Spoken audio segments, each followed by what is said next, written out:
il nous reste une petite heure à passer ensemble. Je vous promets, on va rendre le plateau à 17h, il n'y a pas de souci. Vous serez à l'heure pour vos trams, trains, bus respectifs. Et à l'heure pour l'happy hour, c'est promis. Mais il nous reste quelques beaux moments de célébration à vivre ensemble, si vous voulez bien. Et puis, d'ailleurs, pour ne pas perdre de temps, je vais demander à Franck Leroy de la région de bien vouloir me rejoindre sur scène.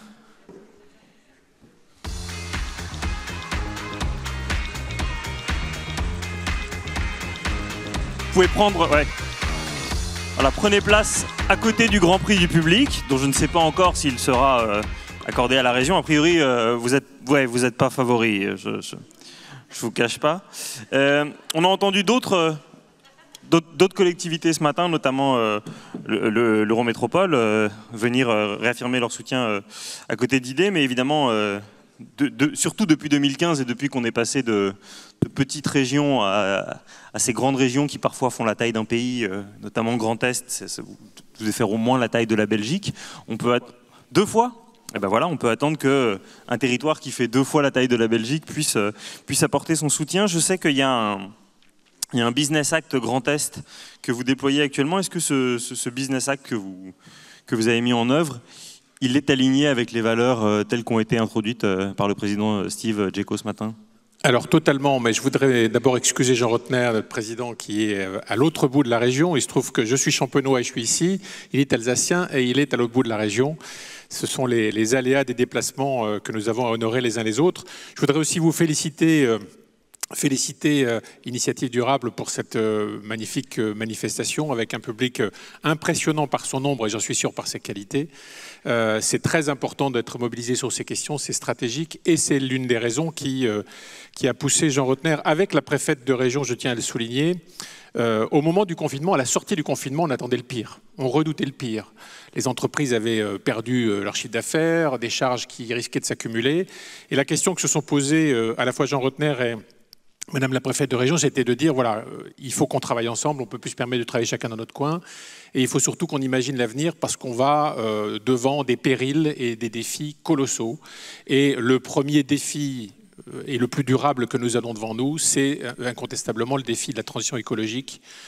Le dérèglement climatique, je vous en parle pas, on le connaît partout. Il n'y a pas un territoire du Grand Est qui ne subit pas aujourd'hui le dérèglement climatique. Et puis la disparition de la biodiversité qui est tout aussi dramatique. Et évidemment, l'idée, c'était de se dire, on va travailler ensemble, on va mobiliser les entreprises, les acteurs publics, privés, pour essayer d'embarquer tout le monde et faire que ce défi devienne une opportunité pour le monde économique parce que, encore une fois, les entreprises ont toute leur place à prendre dans la transition écologique. Les solutions et l'innovation viendront des entreprises, même si toutes les collectivités, tous les acteurs, tous les consommateurs doivent s'engager. Donc c'est ça qui nous a conduit à créer ce Business Act Grand Est avec, j'en discutais avec Martine Mac à l'instant, qui viendra dans un instant, mais des réflexions autour de la décarbonation, la transition écologique, évidemment, comment réconcilier l'homme et la nature. Et puisque je vois beaucoup de jeunes dans la salle aujourd'hui, je voudrais leur dire que ça va être leur sujet, plus que le nôtre. Ma génération, quelque part, a fait des constats, fait des diagnostics, posé des principes. Mais votre avenir, il est là. Et il n'y a sans doute pas de mission plus noble et plus enthousiasmante que de sauver la planète, que de sauver les habitants de la planète. Donc moi, je vous demande une chose, c'est allez-y, faites preuve d'audace, d'imagination. Je pense que c'est l'esprit de cette association d'encourager l'innovation, l'initiative. Allez-y, lâchez-vous, parce qu'il y a un avenir formidable pour vous et vous serez peut-être et sans doute l'une des générations qui nous permettra de passer à côté des écueils tragiques. Merci beaucoup. Et puis, un petit mot d'excuse, que c'est vrai que notre génération a fait les constats, mais la génération d'avant a fait les erreurs, donc en espérant que vous répariez du coup les erreurs de vos aïeux. Voilà, je vous invite à retourner vous asseoir. Merci beaucoup, Franck Leroy.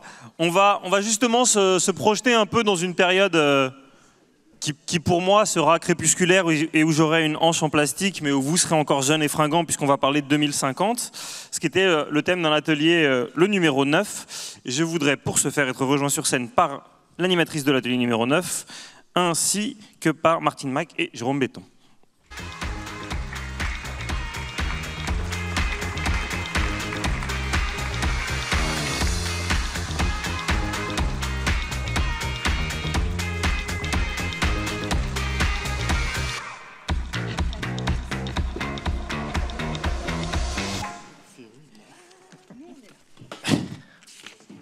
s'appelle le direct. Alors, que je vous resitue. Venez. Soyez pas timide. Tout le monde veut vous du bien. Enfin, en tout cas, sur cette estrade. Après, on se connaît pas, donc je peux pas préjuger, mais j'imagine. Alors, il y a un texte là, qui est un texte collaboratif, qui a été écrit par des participants de l'atelier sur 2050. Il me revient la lourde charge d'essayer de lire le moins maladroitement possible, mais avant que je me casse la gueule en le lisant, est-ce que vous pourriez expliciter à la salle comment est-ce qu'il a été écrit et dans quel but? Oui. Du coup, c'est dans un atelier collaboratif imaginé par l'association Futur Proche, qui consiste à écrire des histoires d'un futur désirable. On ne s'embête pas à imaginer le comment on part d'ici et on va là-bas. On se dit, on est déjà dans ce futur-là. Et qu'est-ce qui peut se passer dans le quotidien des gens et on raconte une histoire et on écrit collaborativement à plusieurs mains. Donc là, c'est ce que vous avez fait pendant 1h30. Je vois... on peut quand même leur rendre hommage puisque c'est un récit qui a été imaginé par Isabelle Hall, Soline Cuina-Guérat, Romain Bilia et Agathe Collard. Est-ce que c'était les seuls participants de l'atelier ou... Non, il y avait 6 tables avec à chaque fois 3 ou 4 participants par table. Donc là, c'est un des récits. Il y en avait 6 du coup qui ont été écrits aujourd'hui. Et que vont devenir les 5 autres alors? Ils vont être publiés sur le site internet de Futur Proche et peut-être chez le Forum du développement durable, je ne suis pas sûre. Donc, comme vous le savez, si vous regardez beaucoup de séries, vous êtes tous familiarisés avec le mot dystopie, qui peu à peu a remplacé le mot utopie, puisque comme vous disait Virginie Resson ce matin, avant on imaginait que la génération suivante irait mieux, et maintenant on a quand même malheureusement trop pris l'habitude d'imaginer que la génération suivante irait moins bien. Et on est très habitué à Black Mirror. Et si je vous parlais de Bright Mirror, ça vous paraîtrait complètement incongru, et d'ailleurs si ça se trouve vous ne vous regarderiez pas. Et c'est donc l'exercice auquel ils se sont astreints. Donc je vous lis ce texte que je découvre à peu près. Il faudra m'excuser si je bute notamment sur des noms propres alsaciens. Pour un Français de l'intérieur, c'est évidemment une contrainte supplémentaire qu'ils m'ont fixée. Un samedi matin ensoleillé du mois de juillet, Candice décide d'aller voir son cousin à Strasbourg. Il emprunte le train à 15h15 à la gare de Lauterbourg. Pour son premier voyage en train, premier piège, Candice découvre l'aménagement intérieur et ses banquettes en spirale, pensées pour favoriser les échanges et le dialogue entre voyageurs. Son regard est attiré par une sorte d'horloge en mouvement, située à la droite d'un jeune homme ébouriffé. Candide s'assoit à proximité et engage la conversation. J'imagine que c'est Jovasiš Das, mais vous aurez rectifié par vous-même. L'éco-horloger lui présente son invention qui permet de produire de l'énergie en utilisant le mouvement des aiguilles.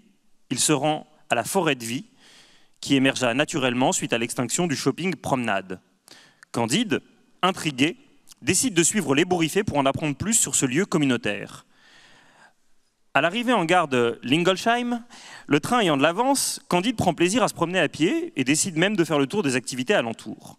La forêt de vie propose des ateliers de réparation en tout genre, des services d'aide à la personne, des cours gratuits dans une logique de partage de compétences, des ateliers de loisirs créatifs et de sport, et une zone dédiée au troc et aux dons. Il décide de s'asseoir à une table pour goûter un café et s'émerveille de la diversité des populations présentes. Il aperçoit non loin l'ébouriffé dont l'horloge sonne 18h. Candide finit son café et se dirige rapidement vers la station de vélo-partage où attend un vieil homme. Il s'approche et le questionne sur le fonctionnement de ce mode de transport solidaire dont il n'est pas familier. L'homme lui explique qu'il n'est pas en mesure de pédaler et qu'il attend quelqu'un pouvant le conduire au centre-ville de Strasbourg. Candide est ravi à l'idée de partager un trajet avec cet homme qu'il imagine très sage. Sur le chemin, il apprend quelles ont été les étapes qui ont permis la transformation d'un temple de la consommation à ce lieu nouveau et rempli de sens. Enfin, leurs chemins se séparent et Candide rejoint l'appartement de son cousin qui l'attend pour dîner. La maison sent bon la tarte au quetch, la soirée est rythmée par l'enthousiasme de Candide, heureux de ses belles découvertes, qu'il a hâte de décliner à son retour chez lui. Voilà. Félicitations aux 4 auteurs et autrices.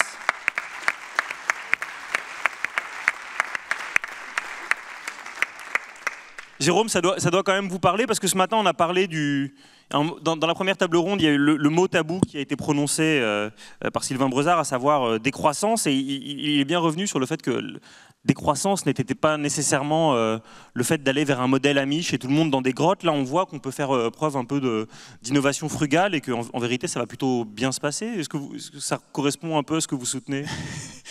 Ça va bien se passer, ça dépend que de nous, en fait. C'est des choix que l'on va faire collectivement. Alors, les exercices prospectif, ça c'en est un finalement. On est transporté par les histoires depuis tout petit, et c'est vrai que jusqu'à maintenant on avait l'habitude de travailler sur des schémas, sur des stratégies opérationnelles, etc. Et là on s'oriente, il y a beaucoup d'organisations, il y a toute une succession de prospectives aujourd'hui qui sont publiées, et ces récits-là sont faits pour nous mettre en marche, pour créer une dynamique collective. Je pense dans toute la succession là, de prospectives, il y a le RTE avec la trajectoire future... Sur l'énergie 2050. Sur future énergie 2050. Énergétique, merci. Et il y a le Shift Project aussi qui publie des prospectives sectorielles avec même la publication de BD sur le sujet. Il y a des entreprises qui se lancent sur des exercices prospectifs. Et l'idée derrière, c'est à quoi mon quotidien en 2050 va ressembler en tant qu'individu, en tant que salarié, chef d'entreprise, en tant que responsable de collectivité. Et la constance dans ces exercices prospectifs, c'est les regards croisés. C'est-à-dire qu'on ne se contente plus d'aborder par un petit canal l'aspect technologique. On aborde d'une manière beaucoup plus globale et on croise les regards de tout un chacun. Et c'est de là qu'émergent en fait les solutions.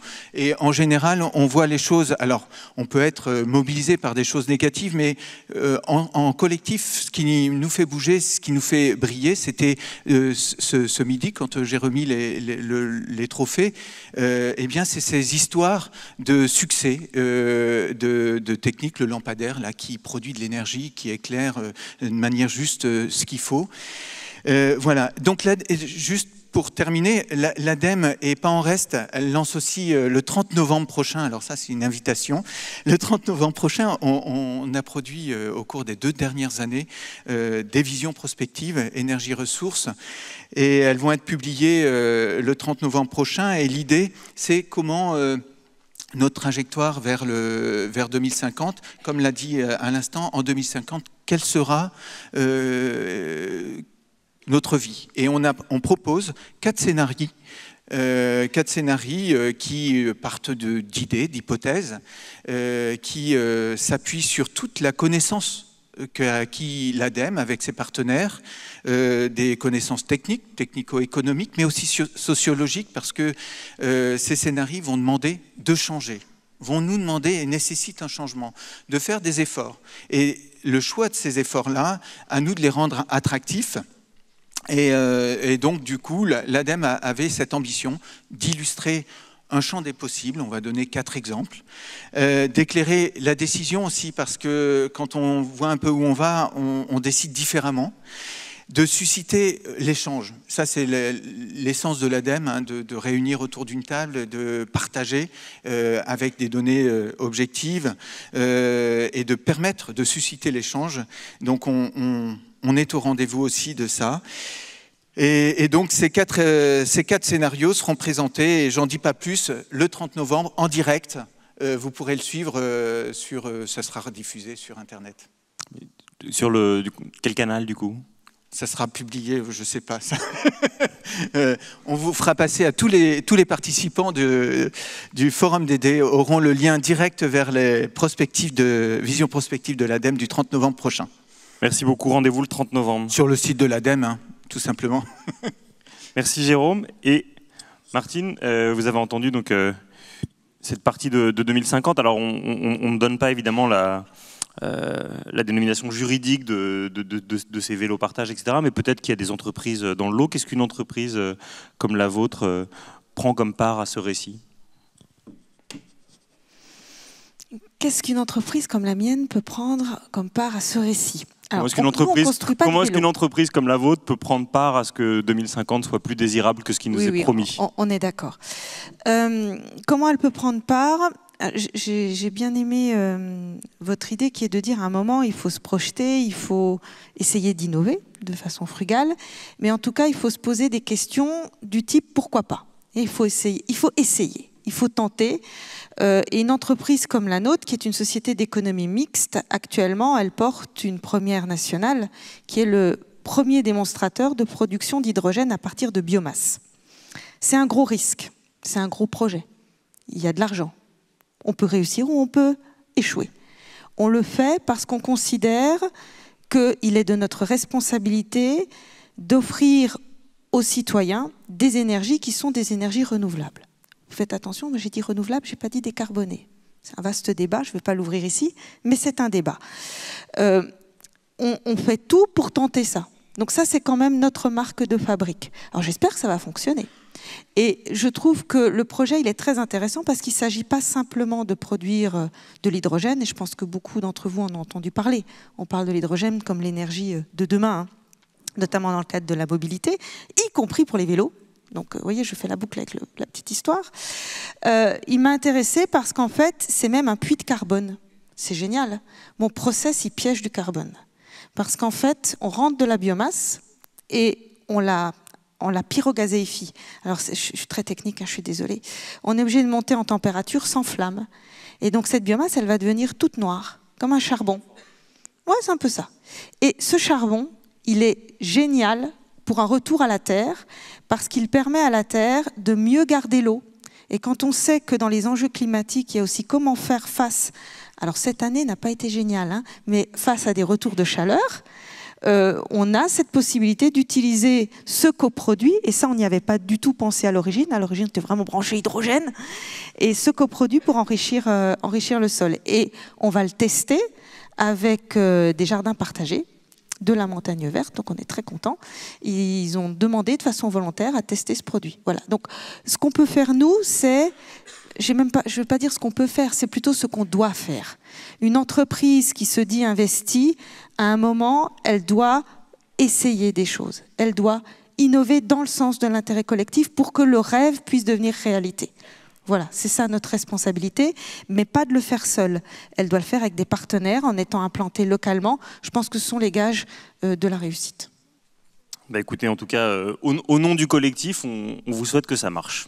On vous souhaite que ça marche. Merci beaucoup à tous les deux. Et je vous libère. On approche de la clôture de cette journée. Il nous reste deux derniers temps forts et je vais libérer l'estrade à l'équipe de Start-up des territoires, structure qui est très impliquée auprès de l'Alsace depuis quelques années. Donc vous avez le droit d'applaudir Sophie Keller, Vincent Perrault et Michel Arnovheim. Sophie Keller et demi, qui tient quand même à courir. Et voilà, je vous laisse le floor environ un quart d'heure. Si vous débordez trop, je mords.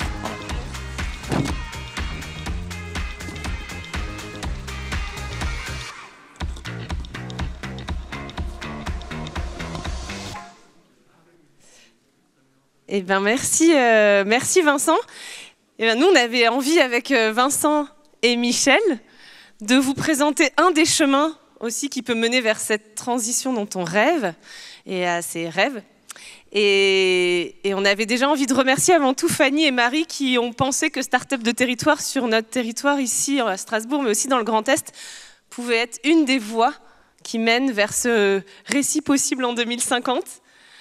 Et avant de vous raconter un peu ce que c'est Start-up de territoire, on avait envie de vous partager la collecte des rêves des femmes et hommes rêves que vous avez vus aujourd'hui partout sur le forum, ou femmes et hommes sandwich, et à qui vous avez parlé. Il y avait Michel, Charles-Étienne et Marion, pour qui ils vous partagent ce que vous avez vous partagé. Alors effectivement, nous avons fait ce matin, pendant toute la journée, une action qu'on appelle porteur de parole. Cette action, c'est quoi? C'est d'être à l'écoute des gens qu'on rencontre. Et donc aujourd'hui, nous étions à l'écoute des rêves donc, pour demain d'un certain nombre d'entre vous. en ayant une interrogation qui était donc « Demain, je rêve que sur mon territoire ». Et l'idée, c'était que les gens qu'on interrogeait terminent en fait cette phrase-là. Alors, bien évidemment, on a recueilli un certain nombre de réponses. Elles sont d'ailleurs exposées, affichées actuellement sur le stand des ODD, donc vous pouvez aller les regarder si vous ne l'avez pas encore fait.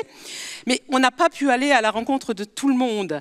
Et donc, on s'est dit, on va vous faire une petite sélection de quelques-unes des réponses qu'on a eues. Et puis, on a quand même envie de vous faire réagir à ces réponses-là.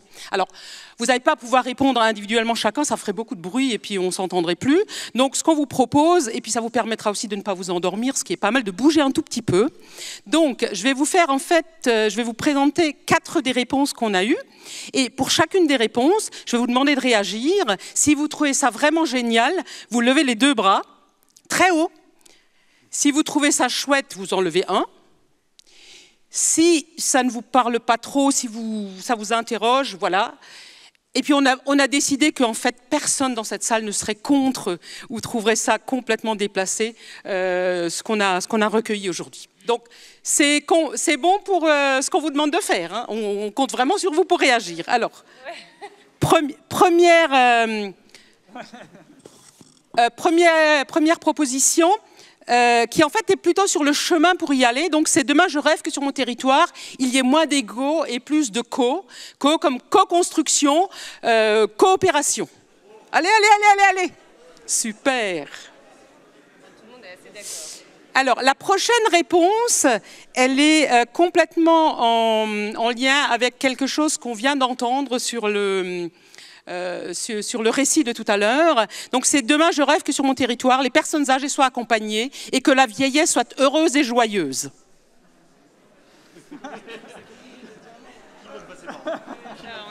Ça va. Ensuite, évidemment, on ne pouvait pas ne pas parler d'environnement, donc on en a retenu une sur l'environnement. Je rêve que sur mon territoire, 80% de la nourriture de nos villes soit produite dans un rayon de 50 km autour d'elle.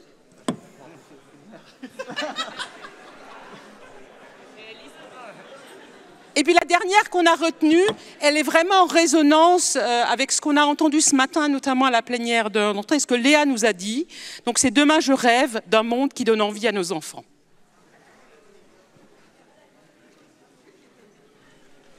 Merci beaucoup.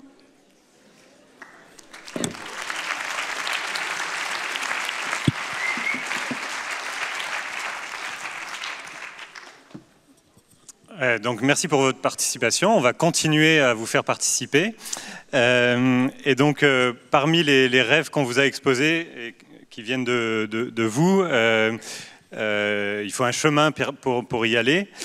Et donc ce chemin, on a l'habitude aujourd'hui de l'appeler, de le dénommer par le mot de transition. Je crois qu'il était pas mal à l'ordre du jour aujourd'hui.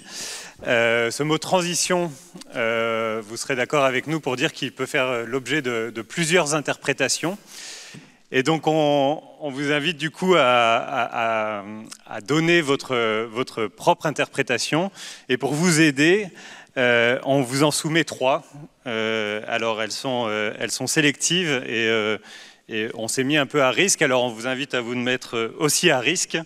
On va vous les présenter toutes les 3 et ensuite on vous demandera de vous lever pour celle qui vous correspond le plus. Alors la première définition qu'on peut donner à la transition, c'est à la manière de Rob Hopkins. Et donc c'est librement interprété, plus ou moins librement interprété pour les définitions qui vont venir. Donc créer des futurs désirables grâce à une dynamique de personnes qui imaginent et construisent le monde. Rob Hopkins est à l'origine du réseau des villes en transition. Voilà pour la première. Pour la deuxième, à la manière d'Elon Musk, technologie. Et la troisième qu'on vous propose, c'est à la manière de Pierre Rabhi, donc tendre vers une sobriété heureuse, un mode de vie sobre centré sur des valeurs essentielles. Alors, est-ce que vous êtes prêts à vous lever ? Qui a envie de se lever? Alors, vous devez faire un choix. Hein. Là, vous pouvez être proche éventuellement des 3, pourquoi pas. On vous demande de vous lever à celle pour laquelle vous vous sentez le plus proche. à la manière de Rob Hopkins. On peut monter sur le siège si on est déjà debout. Oui, merci. Super, merci pour la lumière, ouais. Merci beaucoup. Ensuite, à la manière d'Elon Musk. Félicitations aux courageux. Merci à vous. Et enfin, à la manière de Pierre Rabhi.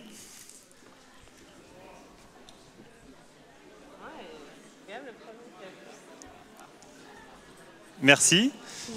Et du coup, je vais en rajouter une quatrième. Est-ce qu'il y en a qui ne se reconnaissent pas dans ces définitions, qui ne se sont pas levés? Donc ceux qui ne se sont pas encore levés, levez-vous. Bon ben voilà, vous avez tous choisi. Merci beaucoup pour... Mais... Ouais. Voilà. Il n'y a pas forcément... Ouais. Ah, merci.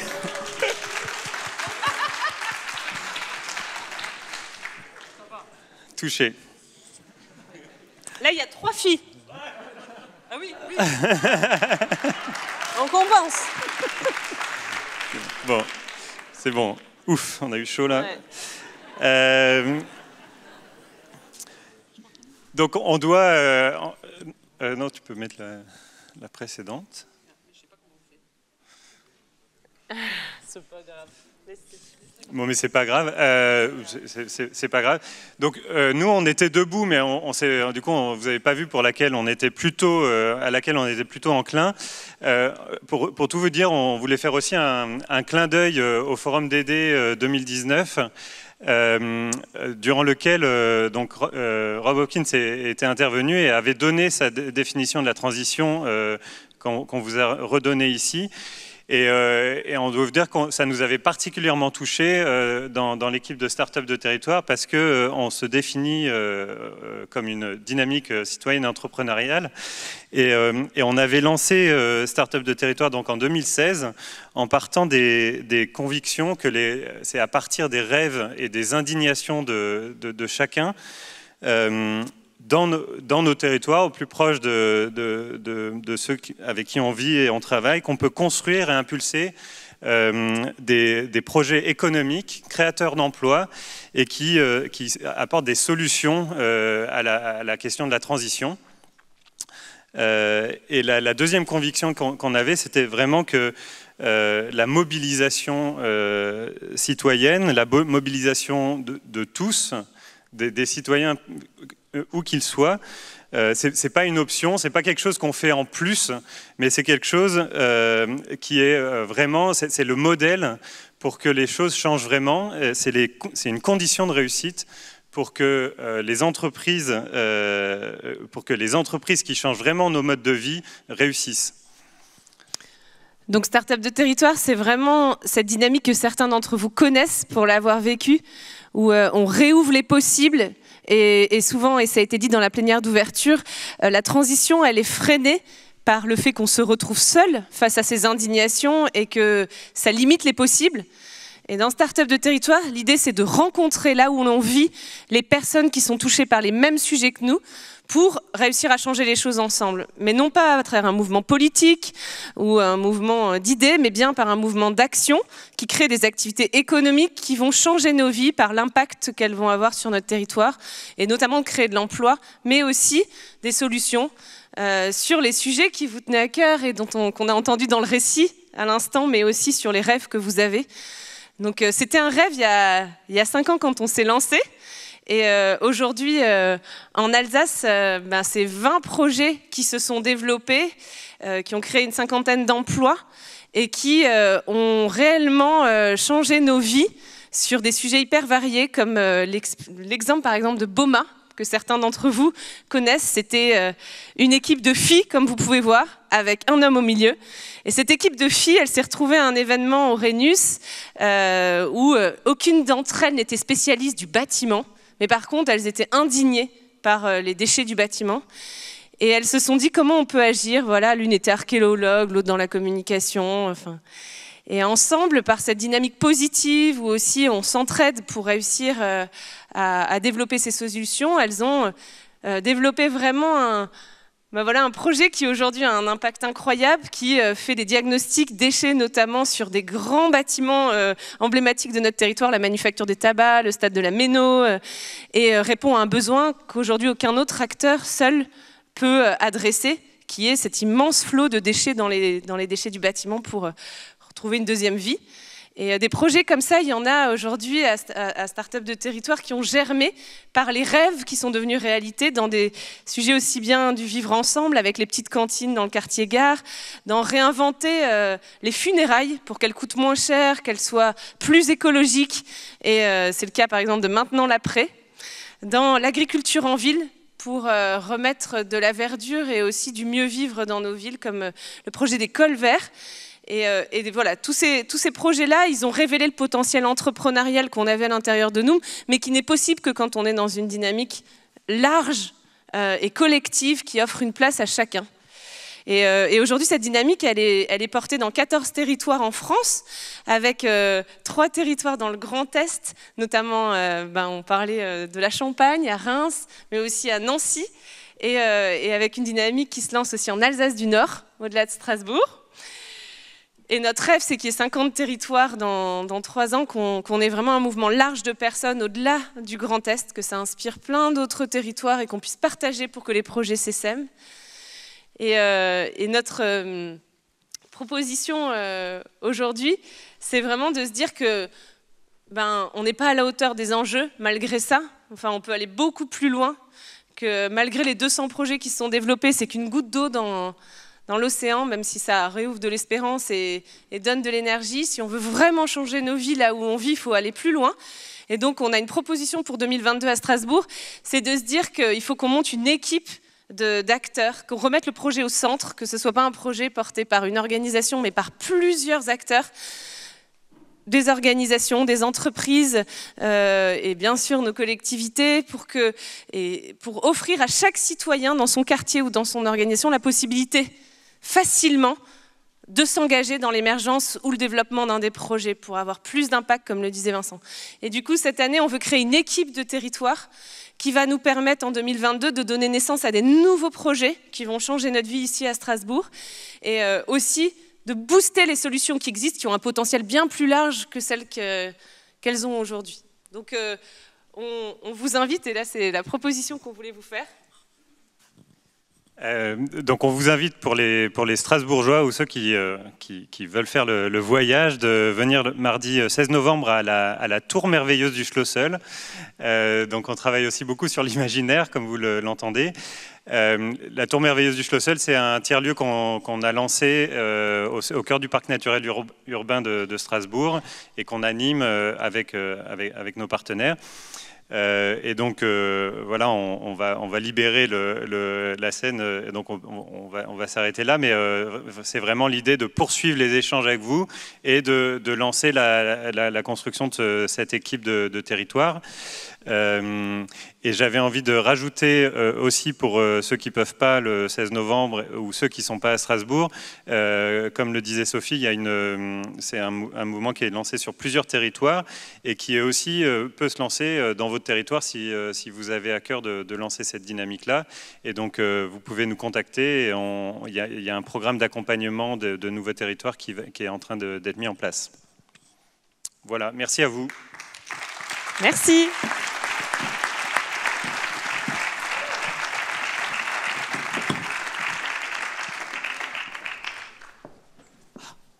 Merci beaucoup. Personnellement, j'aurais choisi Vandana Shiva si on m'avait laissé le choix comme modèle. Bon, d'abord parce que c'est une femme, mais ensuite parce que c'est la seule femme que je connaisse qui a réussi à faire plier à la fois Coca-Cola, Monsanto et la Fondation Gates en Inde en initiant des marches de paysans indiens qui ont rassemblé des millions de personnes pour préserver la biodiversité des ressources. Grande source d'inspiration. Si vous ne la connaissez pas, allez voir et écouter ces podcasts disponibles. Peut-être, Guillaume, l'invité d'honneur du Forum ID 2022. En tout cas, j'ai le contact. Et pour toutes celles et ceux qui se sont levés par dizaines pour Pierre Rabhi, je ne peux pas en dire plus. Je vous renvoie juste très joyeusement à la lecture des articles de Jean-Baptiste Malet, M-A-L-E-T. C'est gratuit sur Internet. Vous aurez des tonnes de déclarations de Pierre Rabhi en ce qui concerne notamment les personnes homosexuelles, et je suis persuadé que si on refait ce sondage, vous serez moins nombreux à vous lever. Voilà. Allez, une dernière. Faut rétablir des vérités quand même.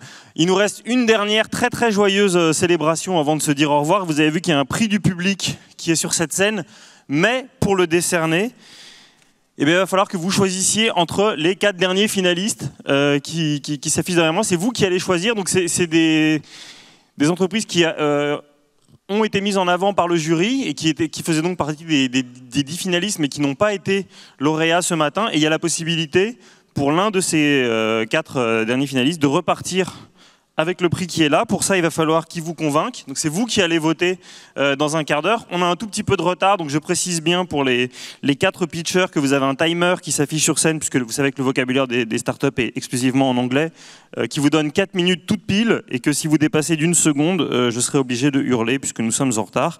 Et je vais donc appeler sans plus tarder Loïc Flamand des Papillons Blancs pour être le premier à venir pitcher. Mais je te rassure, le timer ne commence que quand tu parles, il n'y a pas de triche. Bon courage. Bon courage. Alors bonjour à toutes et à tous. Alors au terme de cette journée inspirante, je vous invite à partir en voyage. Alors vous pouvez fermer les yeux et imaginer. Alors imaginez un atelier en périphérie de Reims, atelier aménagé avec des chambres froides, des équipements de cuisine. À l'intérieur, 15 personnes en situation de handicap qui épluchent, découpent et conditionnent des légumes. Alors, ce nouveau métier, ça leur donne la patate. Et d'autant plus que tout est réglé aux petits oignons pour pouvoir livrer à des chefs de cuisine des légumes frais, prêts à l'emploi. Alors ça y est, vous y êtes, nous y sommes dans notre légumerie. Mais le voyage n'est pas encore terminé. On a encore 3 escales. 3 escales pour 3 mots qui, aujourd'hui, nous ont accompagnés durant cette journée. Choisissons nos demain. Alors choisissons, choisir. Choisir, c'est prioriser les valeurs qui nous animent. Alors, avec notre légumerie, on a fait le choix du 100% local pour soutenir l'économie de notre territoire et pour favoriser les circuits courts alimentaires. On a aussi fait le choix du 100% social. Ce sont des personnes en situation de handicap qui font tourner la légumerie et ce qui donne à nos légumes cette saveur singulière d'humanité. Et puis enfin, nous avons fait le choix du 100% partenarial, avec tout un réseau d'acteurs. Et j'en arrive à la 2e escale de notre voyage, ce no. No qui traduit la dimension partenariale, tout un écosystème d'acteurs, des producteurs de légumes, des sociétés de restauration collective, des politiques, des personnes en situation de handicap. Des acteurs si différents, mais tous engagés dans la transition écologique et tous aujourd'hui prêts à envisager des demains souhaitables. Alors demain, 3e et dernière étape de notre voyage, oui, demain, dans les cantines, vos enfants, nos enfants, mangeront mieux. Il y aura des légumes frais, de qualité, locaux.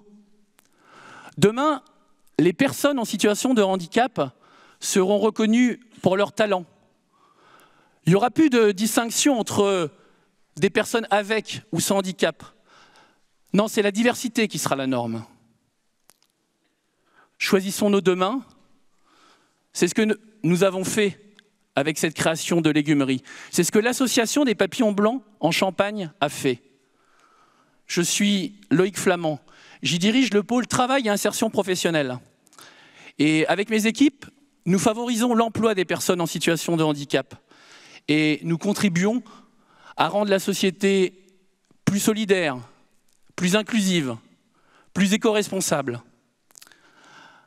Alors vous savez, si un être rêve seul, ce n'est qu'un rêve. Mais si ensemble, nous rêvons, c'est le début d'une nouvelle réalité. Alors, rêvons ensemble et poursuivons le voyage.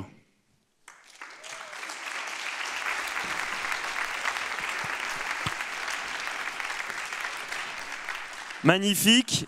Et en plus, à la seconde près, grande félicitations Loïc, mais c'est pas moi qui vote.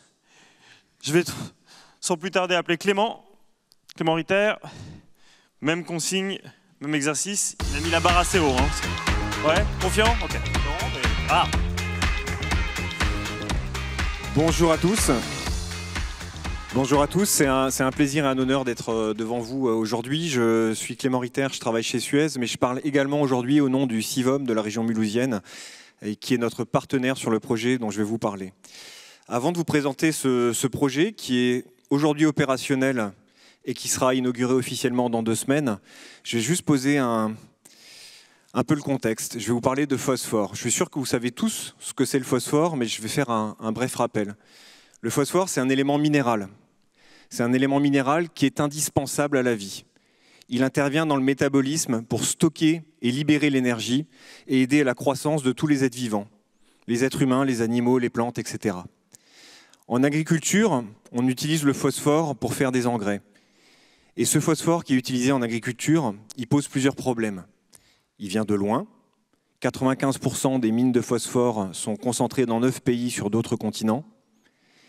Il est souvent accompagné de métaux lourds, parce que dans les mines où on l'extrait, on sort avec le phosphore du mercure ou du chrome. Et surtout, il est en voie de disparition. D'après l'ONU, d'ici 100 ans, on sera en pénurie totale de ce phosphore, qui pourtant n'est pas substituable aujourd'hui. Hein, il est indispensable à la vie, je l'ai déjà dit. Et cette pénurie, elle va poser un gros problème. On en parle assez peu, mais on commence à trouver des articles sur le sujet. Si vous tapez sur un moteur de recherche pénurie et phosphore, vous verrez, il commence à avoir pas mal d'articles spécialisés et dans la presse plus généraliste qui en parlent. Et il y a un mot qui revient souvent, c'est bombe à retardement. C'est-à-dire comment on fera demain, d'ici un siècle, pour nourrir les gens, et comment on évitera de creuser des inégalités si les derniers phosphores disponibles voient leur prix exploser et il faudra choisir entre les pays riches et les pays en voie de développement. Donc c'est une vraie problématique. Et pourtant, l'être humain, le corps humain, rejette tous les jours du phosphore. On en rejette en moyenne 2 grammes par jour. Ça vient des aliments qu'on ingère. Il y a du phosphore dans quasiment tous les aliments qu'on ingère. Et ce phosphore, aujourd'hui, quand il sort du corps humain, il part dans les toilettes. Et c'est là que notre projet il intervient, puisque le CIVOM, la région mulhousienne, est en charge du traitement notamment des eaux usées. Et il faut savoir qu'ils sont en train de terminer un chantier de méthanisation de ces eaux usées. Donc la méthanisation, c'est transformer la matière organique des boues d'épuration en biométhane, un gaz renouvelable.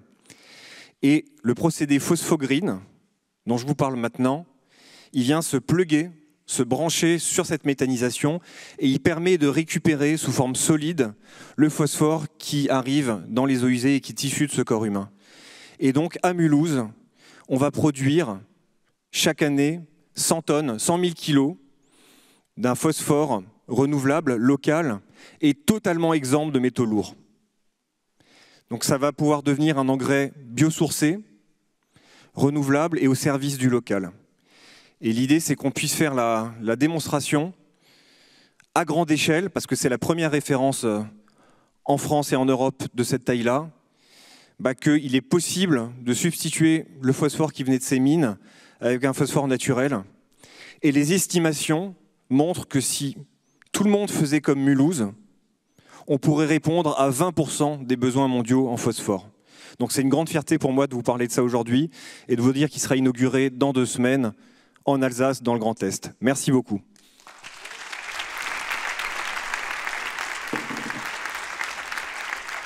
Merci Clément. Vous voyez, c'est pour ça que j'aime pas les concours, c'est que j'aimerais pas être à votre place, je sais déjà pas départager les 2. Et il en reste encore 2. Et par le miracle de la technologie, on va être en lien avec la 3e candidate qui n'a pas pu être avec nous physiquement, mais qui est bien là pour défendre son projet. Bonjour Marie Épée, 4 minutes pour nous présenter In Extremis, quand tu veux. Bonjour, et ben merci beaucoup. Effectivement, j'ai pas pu être présente. Je vous prie de m'excuser. Je suis Marie et je me suis rendu compte de la face cachée du gaspillage alimentaire durant mes études en école d'ingénieur agroalimentaire. C'est ce qui m'a amenée à créer In Extremis en juin 2020 et à vous le présenter aujourd'hui. Donc, je sais pas si c'est votre cas, mais la majorité des personnes le croient en tout cas. C'est que le gaspillage alimentaire interviendrait en aval de la commercialisation lors des étapes de commercialisation, donc au supermarché, à la cantine, au restaurant. Et en fait, non. La majorité du gaspillage intervient en amont, lors des étapes de production et de transformation, puisque 168 kilos de gaspillage chaque seconde intervient en industrie agroalimentaire ou au champ directement. Et du coup, chez In Extremis, on est persuadé qu'il est possible de se régaler tout en faisant du bien à notre santé et à celle de la planète. Et aujourd'hui, on s'intéresse au pain vendu. 14% du pain produit est aujourd'hui gaspillé. Et pour nous, il devient une ressource. Nous récupérons le pain auprès de boulangeries et nous le transformons en poudre de pain. Et nous couplons ça au son de blé, l'enveloppe du grain de blé qui est retirée lors de la fabrication de la farine. Aujourd'hui, seul 1% du son de blé est valorisé en alimentation humaine. Nous le récupérons auprès de meuniers. Et du coup, ces deux ingrédients, la poudre de pain et le son de blé, sont les ingrédients phares de gamme de biscuits. L'une pour le petit déjeuner et l'autre pour l'apéritif. La poudre de pain apporte une croustillance inédite et un goût torréfié. Et le son de blé apporte, lui, des fibres et un goût céréalier. La gamme de petit déjeuner se décline en 3 recettes. Miel, pépites de chocolat et noix. Et puis la gamme pour l'apéritif en 2 recettes, piment d'Espelette, graines de tournesol ou oignon origan. Donc toutes ces recettes répondent à 3 engagements: le plaisir gustatif avec des textures et des goûts innovants, la préservation environnementale puisque tous nos biscuits sont anti-gaspillage mais sont aussi 100% français. Au-delà de la fabrication, tous les ingrédients sont issus de filières françaises, sont commercialisés en vrac, sinon en emballage recyclable, et sont bientôt certifiés bio. Et puis la qualité nutritionnelle, puisque tous nos biscuits ne contiennent aucun additif. Ils sont riches en fibres avec la juste dose de sucre ou de sel, et puis affichent un Nutri-Score A ou B. Et aujourd'hui, on est 3 à travailler pour In Extremis et à faire en sorte de rendre nos biscuits disponibles aux 4 coins de la France et d'obtenir la certification bio, comme je vous le disais tout à l'heure. Et on travaille aussi avec de nombreux partenaires, notamment les boulangeries auprès de qui on s'approvisionne, donc des boulangeries qui fabriquent soit pour la restauration collective, soit pour les magasins spécialisés. Les ZAT aussi, avec lequel on est en train de créer un partenariat pour la transformation de notre pain en poudre de pain. Et puis la biscuiterie qui fabrique pour nous nos biscuits. Jusqu'à présent, depuis janvier qu'on s'est lancé, on a pu créer et fabriquer plus de 150 000 biscuits anti-gaspi, mais surtout éviter plus d'1 tonne de gaspillage. Et nos biscuits sont aujourd'hui disponibles et sur notre boutique en ligne et puis auprès de 40 épiceries partenaires. Et on vient de s'installer dans nos propres locaux récemment, donc à Lunéville, en Meurthe-et-Moselle. Et puis voilà. C'est un petit peu près tout pour moi. L'objectif, là, dans les prochains mois, ça va être l'obtention de notre certification bio pour atteindre des réseaux de distribution comme Biocoop, Naturalia, etc. L'augmentation aussi de notre visibilité pour pouvoir démocratiser l'alimentation anti-gaspi et la rendre accessible à tous.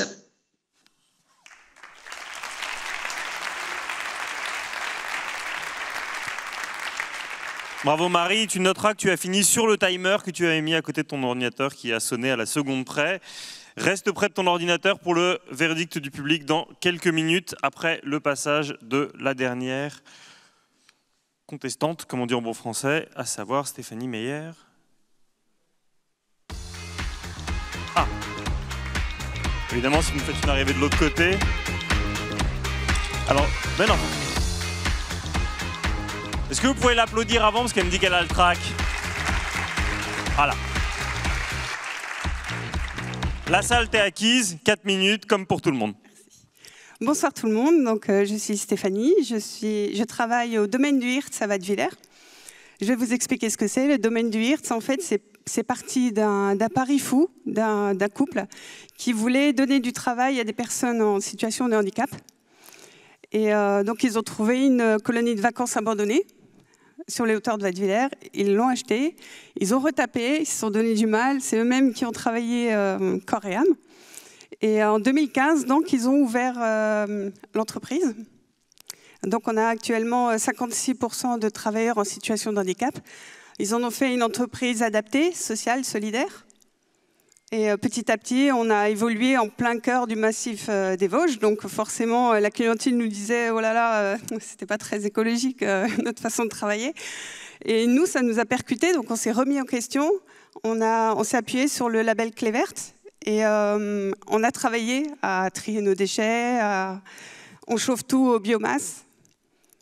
Tout, excepté l'eau de la piscine, le chauffage, voilà.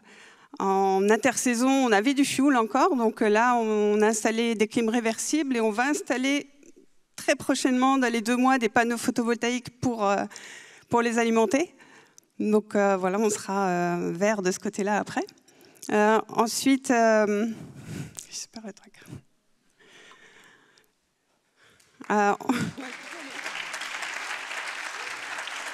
Désolée. Voilà, ensuite, on a été un peu bouleversés bien sûr par la crise du Covid, mais nous, ça nous a permis de nous remettre en question complètement au niveau managérial. C'est assez directif, bien qu'on ait une entreprise sociale et solidaire. Et pour le coup, on a fait des tests psychosociaux sur la base du volontariat avec tous les employés, tous les niveaux. Et on s'est rendu compte qu'il y avait des problèmes un peu partout.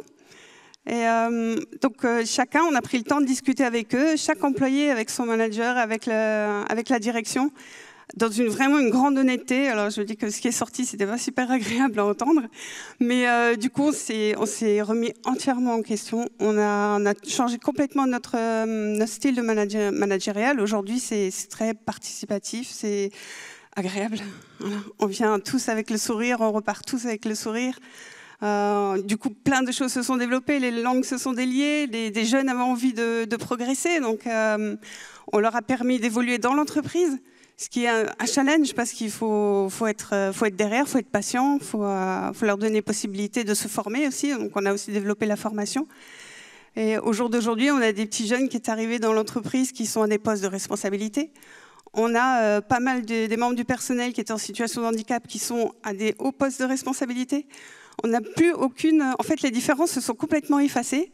On a aussi une belle parité, c'est ce qui est important au jour d'aujourd'hui.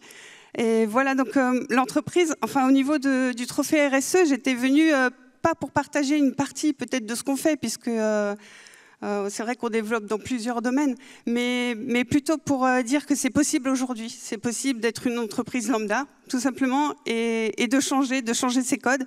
De bouger, de devenir adapté à l'environnement, de s'adapter aux employés, de s'adapter à la demande de la clientèle, de s'adapter aux lendemains qui vont changer. Et voilà, donc moi c'était plus pour... Enfin, je voulais vous parler de quelque chose en particulier. Vous savez que le COP26 en ce moment, on entend beaucoup « il est temps d'agir ». Et voilà, je voudrais dire que mon compagnon me dit souvent « il est temps d'être heureux ». Et je pense que l'un ne va pas sans l'autre. Il est temps d'agir pour être heureux, il est temps d'agir pour le bonheur de nos enfants demain. Mais j'aimerais vous dire, agissons aujourd'hui pour être heureux aujourd'hui. Nos enfants seront heureux demain. Voilà.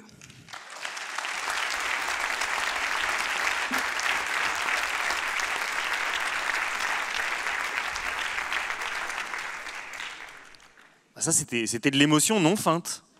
Ça fait du bien. Merci beaucoup, Stéphanie. Alors maintenant, c'est à vous de voter.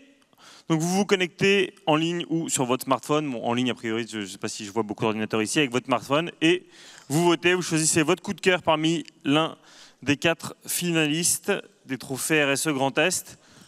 On sait que vous êtes tous des millennials, que vous êtes nés avec un smartphone qui est comme l'extension de votre pouce, donc normalement en 30 secondes, tout le monde devrait avoir voté. On va vous laisser 3 minutes quand même pour que vous puissiez voter. Et pendant ce temps-là, je vais demander à Isabelle Salmon de me rejoindre sur scène pour mettre un peu de joie et de matérialité dans ce prix. Hop. Bonjour. Alors, vous êtes venu en plus du prix avec un cadre. Oui, c'est pas de la crypto-monnaie. Mais... C'est pas de la crypto-monnaie, mais alors dites-nous dites-nous ce que c'est. Je représente en fait le groupe AFNOR, l'Association française de normalisation. Nous avons toujours été partenaires du Forum DD, qui génère une énergie positive et durable. Donc voilà. Donc nous sommes partenaires coup de cœur et nous avons voulu apporter un cadeau aux lauréats du prix coup de cœur, donc qui sera annoncé après votre vote. En quelques secondes. Mais alors, qu'est-ce qu'ils vont gagner concrètement ? En fait, en tant qu'AFNOR, nous avons aussi un organisme d'édition, donc en fait qui vend les normes, les recueils de normes, des specs, ainsi que des ouvrages, des livres. Donc ils ont gagné la possibilité d'acquérir des normes ou des recueils de normes ou un livre, voilà, à leur choix. Donc ils auront un contact pour passer leur commande. Bah, félicitations par avance aux lauréats. Est-ce que les votes sont clôturés ? Non ? Vous n'arrivez pas à voter? Il y a des bugs? C'est comme sur le site de la SNCF quand vous voulez modifier votre ticket retour, c'est ça?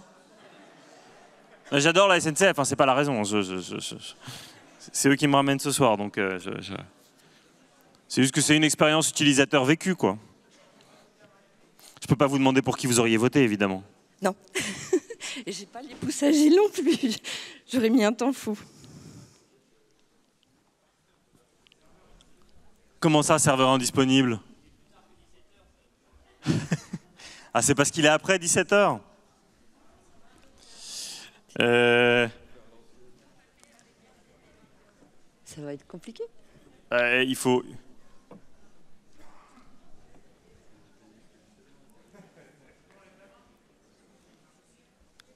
C'est impossible de voter pour tout le monde, là? Si. Ah bon? Alors, pour l'instant, on a... Il y a un petit détachement, mais c'est loin d'être fini. Enfin, moi, je le vois, mais... Moi aussi. Mais je ne dirais 38, 25, 63, 80... Vous êtes pour l'instant 150 votants, donc c'est déjà pas mal. Et il y a 13 voix d'écart en tête.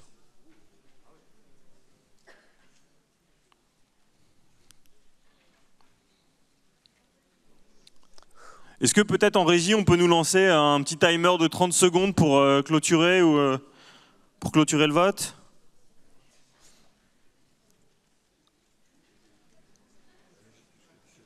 Parce que ça ne bouge plus tellement en tête, si vous voulez. Ah si, un peu. Il n'y a plus que 10 voix d'écart.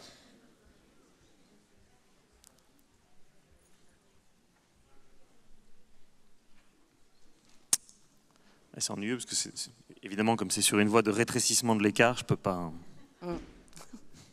Mais on ne peut pas dire pour qui. On peut clôturer? Monsieur Kaufmann? Comment ça, tu ne le sais pas encore? Moi, je peux te le dire parce que moi, je l'ai sous les yeux. On peut quand même considérer que avec 10 voix d'écart, c'est un résultat juste. Ah, 11 voix d'écart en plus, voilà, vous voyez en dernière seconde, donc ça aura été...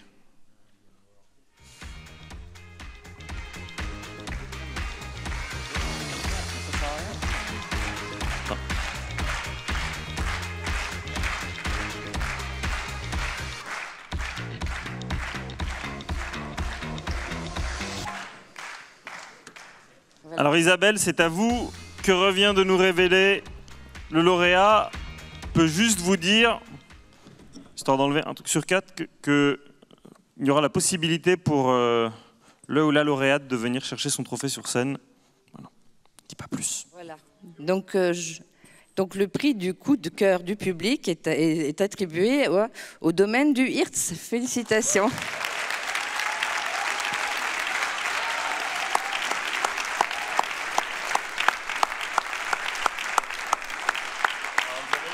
Vous pouvez lui remettre et un cadre. Oh là là. Non, bah, Attendez, avant, parce que vous allez avoir les 2 mains prises. Donc d'abord, dites merci. Sans le masque, tout va bien. En plus, sans le masque pour les photos. Voilà. On peut le poser, tout va bien. C'est presque fini le Covid. Merci, tout simplement, merci. J'ai grave.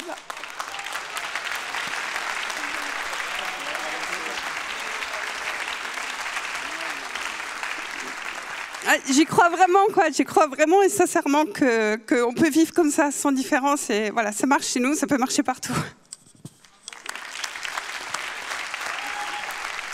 Pas la bille, mais l'intention est là. Alors, est-ce que vous pourriez juste... Faites-moi juste plaisir, juste regarder le photographe en face, voilà, comme ça. Ouais.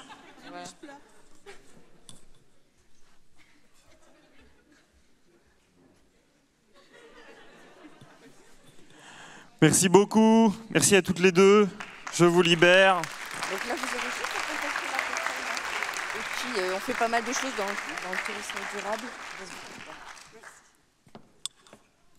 Bravo Stéphanie, merci Isabelle. Guillaume, on arrive à la fin d'une... Il marche, sinon il...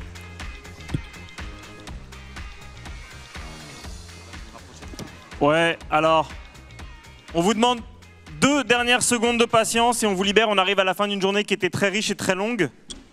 J'imagine que tu voulais juste, d'abord... payer des tapas à ton équipe et qui les aura pas volés, et ensuite remercier évidemment quelques personnes, j'imagine. Ah oui, la fameuse question des tapas, tu n'es pas la première à me le poser, en tout cas. Donc j'ai l'impression que certains essayent de s'inviter à cette soirée-là. Donc je pense que vous avez tous bien lu le programme du Forum DD, dans lequel vous avez retrouvé du coup tous nos partenaires. Si jamais cette question était donc à la page 9, paragraphe 5, et fait référence au nombre de participants. Donc c'est un petit challenge interne qui a été mis en place en 2018, quand on atteignait péniblement, je dirais, les 500 inscrits. Donc c'était il n'y a pas si longtemps que ça. Alors l'objectif, c'est pas juste de passer une bonne soirée avec tous mes collègues, ça c'est une évidence, mais c'est surtout l'objectif d'inspirer de plus en plus de monde. Et donc l'objectif pour 2021 était de dépasser les 1136 inscrits de 2020. Donc au décompte des organisateurs, alors je le prends avec des pincettes parce que c'est Fanny qui me l'a donné, qui aime faire la fête, c'est 1170 inscrits aujourd'hui.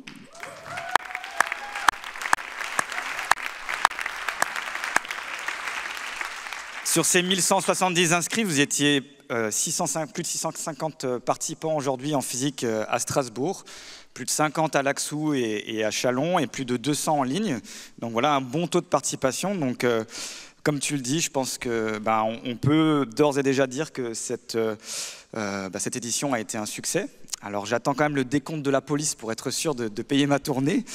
Mais en attendant, je vais payer ma tournée de merci.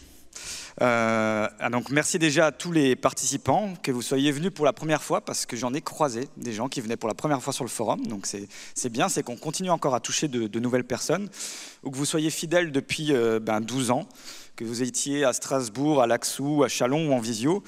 J'espère que vous repartirez avec des bonnes idées et surtout des bons contacts pour continuer à mettre en place des actions dans vos organisations. Je pense que c'est vraiment ça le mot d'ordre. Si jamais vous avez raté certaines conférences, etc., donc vous pourrez voir le replay sur le site www.leforumdd.fr. Et merci surtout à l'équipe du Forum DD qui prépare cette journée depuis plusieurs mois. Et donc j'aimerais vraiment que vous fassiez un tonnerre d'applaudissements à Fanny et Marie.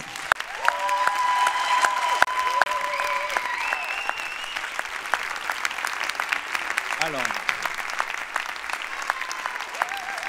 mais tu viens de derrière. Comme ça, de backstage.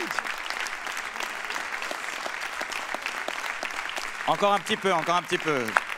Le train de Vincent attendra.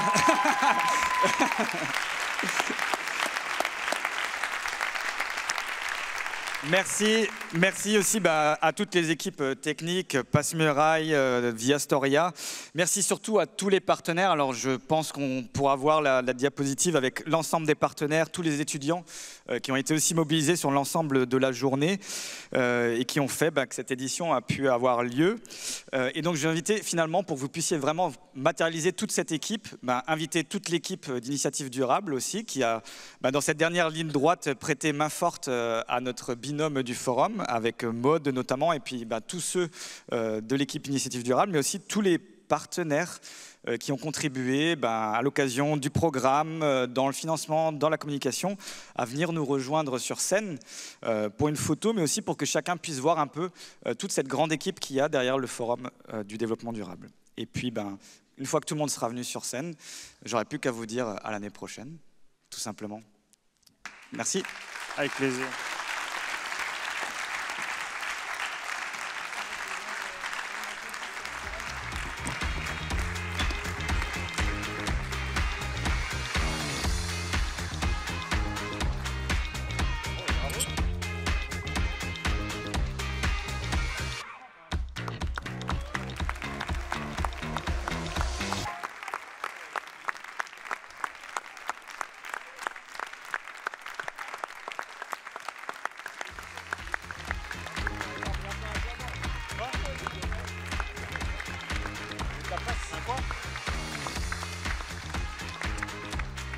Alors merci à toutes et à tous. Pour celles et ceux d'entre vous qui doivent partir, on vous libère. Merci pour votre patience. Et pour celles et ceux qui pourraient avoir soif, il y a un coup à boire à côté. Voilà. Merci à tous.